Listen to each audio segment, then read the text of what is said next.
And so the question then is, what happens when you run out of your comfort shows? What happens when you watch your comfort show like Friends 147 times? Okay, assuming that you're in the age of 18 to 30, has it also happened with you that your ability and willingness to watch gripping or high intensity TV shows has actually dropped over the period of time?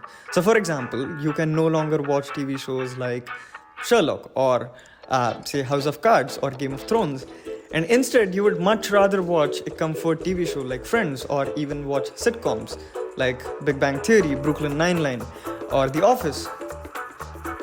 If the answer to that is yes, I think we're in the same boat.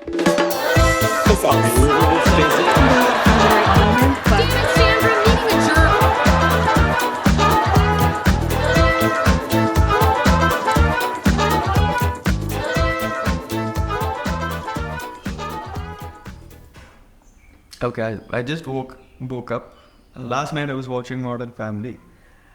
And while I've had serious problems with the show, I've enjoyed watching the show for quite some time.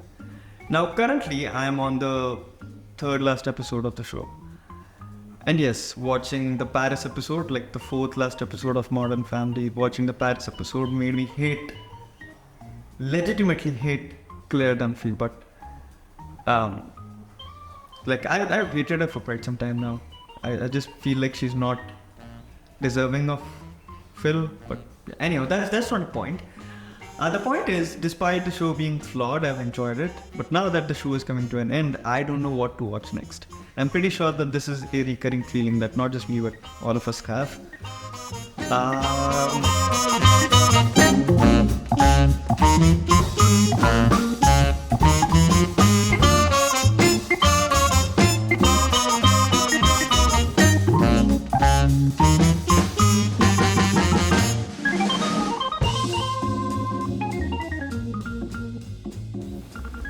Now the thing is, I was never really into sitcoms. Like the first time I actually watched a sitcom, it wasn't actually a sitcom. Like a lot of my friends were watching Friends at this point, and a lot of them recommended that to me. Like, this is the show, and they were trying to oversell that show for me, so I gave it a try, thinking that this was a sitcom. And I hated it. I hated it. I tried to pull myself through the fourth season, and somehow I did. But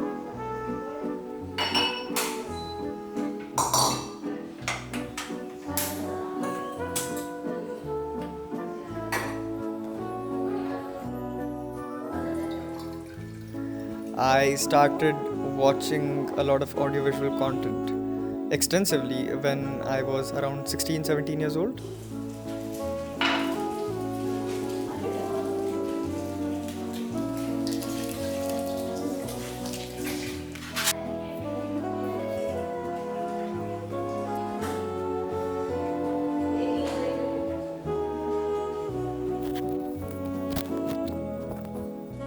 Around that time, I used to watch a lot of gripping TV shows like mystery, thriller, suspense. I remember that there was a time when I used to watch 8 or 9 episodes in a single sitting, or in a single day or a single night. That continued till the age of 20 or partially 21 maybe.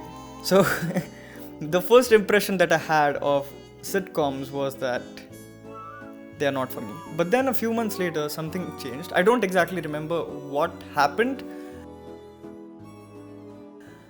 But randomly, I started watching this episode of The Big Bang Theory. We're home. Hi, cutie. I hope that didn't cause any hearing loss. And it wasn't even the pilot episode. I think I watched an episode in between. And then I was actually like, okay, let me give this a go. And so I started watching The Big Bang Theory. And obviously, initially, I didn't like that show that much. But then slowly and gradually I started to get the appeal for the show, and I actually started to enjoy it. So I watched The Big Bang Theory, and then there was a point where after Big Bang Theory I did not know what to watch. So I started watching The Big Bang Theory again, and then I watched it again. So I think I watched the I watched the same show thrice. But then my cousin introduced me to one of the greatest shows of all time, The Office. Bitch, that Northern Lights cannabis indica. What is it? Watching The Office, and The first season was, I didn't exactly get, like, it was a sitcom, but it wasn't like a traditional sitcom with the obnoxious laugh, that normally sitcoms have, or traditional sitcoms used to have. So it took me some time to get used to, or it took me some time to develop the taste to watch The Office. But once I did,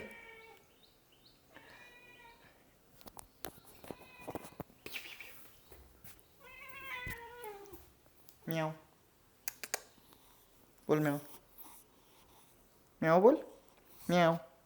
Anyhow, what was I talking? But once I did, I got almost addicted to the show. Like, I remember that at this point, I was no longer watching a lot of intense crime thriller or, suspenseful TV shows.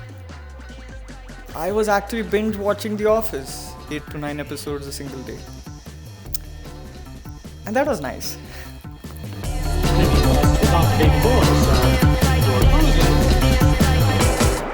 What I'm going to do is I'm going to try and feed as much information as I can to ChatGPT so that ChatGPT, based on my taste and interests, can recommend me a good show. The only problem is ChatGPT generally needs a lot of elaborate responses and a lot of elaborate information.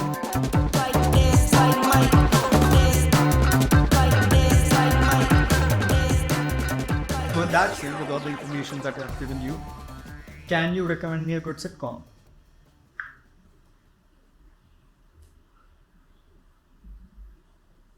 What?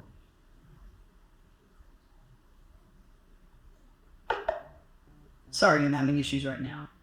Our systems are experiencing heavy load. Please try again later.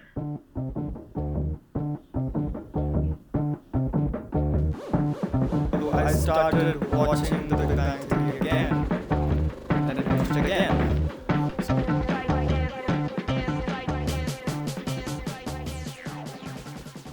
I've tried watching Seinfeld. So as soon as I come towards the end of a particular show, I will start looking into alternatives. So I tried watching Seinfeld, and yes, Seinfeld is a good show, but I just feel like it's not for me. And yes, of course, the humor has changed quite a bit, right? Seinfeld was a show that came very early on. I think it was 70s or 80s probably. Yeah, so Seinfeld is not for me. I'll probably watch it in between, but it's not the show that I'm looking for. It's not a go-to comfort show that I want. I tried looking into Brooklyn Nine-Nine. Now, here's the thing about Brooklyn Nine-Nine. I watched the show before, not completely, actually 5 to 6 episodes. Not 5 to 6, actually about like one season, I think, yeah. I watched an entire season of Brooklyn Nine-Nine with the hope of the show getting better. And by better, I just mean that the show getting better for me. And the dynamic that I have with Brooklyn Nine-Nine is that every time I'm approaching the end of my favorite show, I will turn towards Brooklyn Nine-Nine to see if I actually enjoy it. And every time the answer is pretty much the same and disappointing, which is I don't enjoy the show. So yeah, like Brooklyn is one of those shows.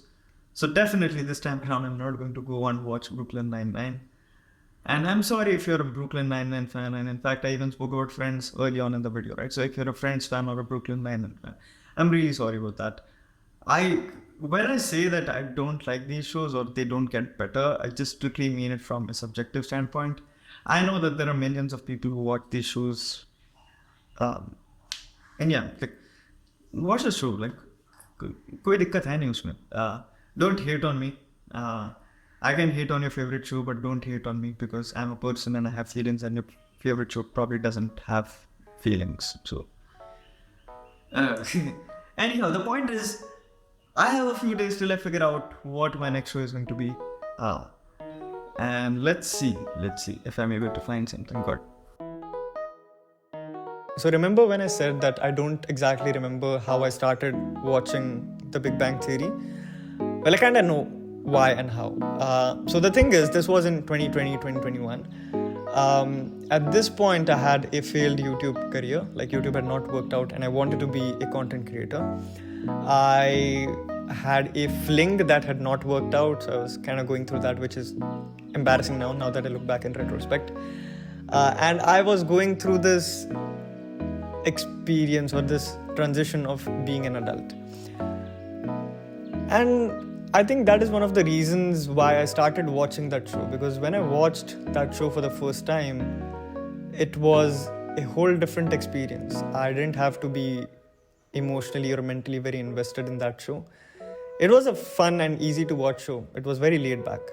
And it was fun. Like, the jokes, although, they got repetitive over the period of time, there was some comfort in the repetition of jokes. And it was nice. It was nice. And I think that has been a very consistent theme over the years for me now. Like, I'm 24 now, almost 24. And ever since I've started this transition of going from a teenager to being an adult, things have changed pretty drastically. And oftentimes I feel like I'm being overloaded with emotions, responsibilities, and thoughts altogether. And it's not just, like you're an adult now, you have to make money and that sort of stuff. It's also the times that we live in where we are constantly overloaded with a lot of information, half of which you don't even need. So then having a comfort show becomes so crucial, a show that you can rely on, a show that you can always go back to, a show that you know what to expect. And even then you watch it, and even then you're happy with it. I'm actually rambling now, but the important thing here is that I've been thinking about it, and here's what I've been realizing. There is a finite number of sitcoms, and then out of those finite number of sitcoms, there is a finite number of sitcoms which are actually or objectively good. Out of which there is a finite number of sitcoms which align with you, and the sitcoms which you'll actually enjoy. And out of these finite number of sitcoms that you will actually enjoy, there is a tiny number of shows that you can always go back to whenever you want. Like, there are shows that I've enjoyed watching first time, but I probably won't rewatch them. For example, Modern Family is one such show. I've enjoyed watching the show, but I will never revisit it. So now the thought that I'm very much troubled with is, now that I have like a very finite number of shows that I can actually enjoy and I can actually repeat, how do I progress with this? Because if I don't die early, if I don't do something stupid and die early, I probably am looking at 60 more years of life. And within the 60 more years of life, I hypothetically have at most 10 sitcoms or 10 comfort shows that I have. How am I going to survive that? How am I actually going to survive that? Because as I said, sitcoms over the period of time, because if I haven't already said it, sitcoms over the period of time have become a coping mechanism for me. And I know for sure that it's not just me. I know that sitcoms, for a lot of people, have become coping mechanisms. There is a high chance that as I get more comfortable being an adult, as I get more comfortable living a life with a lot of information and, having a loaded life, I would go back to watching other shows that are a little bit more active in nature, a little bit more, that require that are a bit more gripping in nature.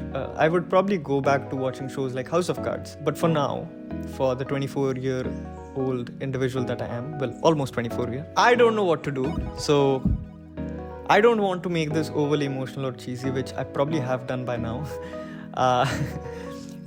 Just suggest me some good sitcoms. Let me know about the favorite shows that you've watched, and there is a high chance I might give it a try. So, yeah, with that said, I'll catch you guys in the next episode. Bye.